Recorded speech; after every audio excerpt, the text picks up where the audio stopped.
Divorce. Such an odd death to grieve when none have died except for the fighting about nothing worth fighting about. And how many times did I hear my name in their fights, leading me to think when it ended that it was my fault. But if not, then why?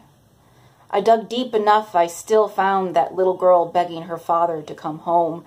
She would never take an allowance again. They separated when I was 6, divorced when I was 8. Suddenly, things started to make sense why I was so quick to blame myself. My father and I were close. I was Daddy's little girl. He used to tell me at the end of conversation how smart I was, how beautiful I was, and how wonderful I was. The boy would lather me in compliments too when I heard someone say, "We are attracted to familiarity." I realized why I was so attracted to him. He reminded me of my father. I guess not everyone who showers you with compliments really means them.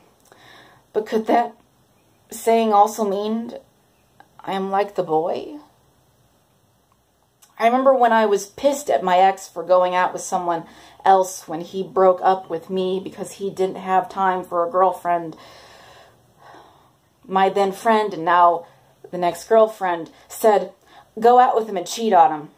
Silently, I promised my soul in that moment that no matter what he does, I am not him. I will not become what I hate.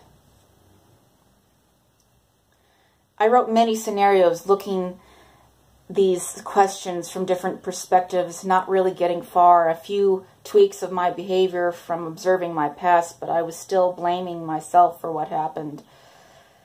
Summer of '09 rolls around, and I am faced with a bitter truth. To the question I didn't know the universe had a different answer for. It turns out the boy and my father both were liars and manipulators. My ex, for nearly a year, he groomed me for 9 months before we dated. My father, however, had been manipulating me to hate my mother and admire him, drove a wedge between my brother and I, make me feel like he was the only one that understood me, psychologically isolating me from my family since I was 13. Divorce.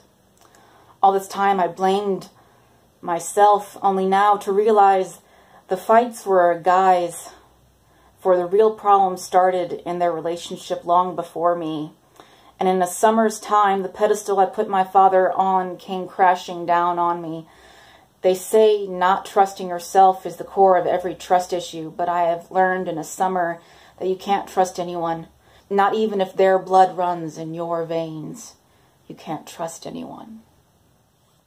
If you guys are curious about anything else it is that I write or do, just hit the links below, and I'll talk to you guys later. Bye-bye.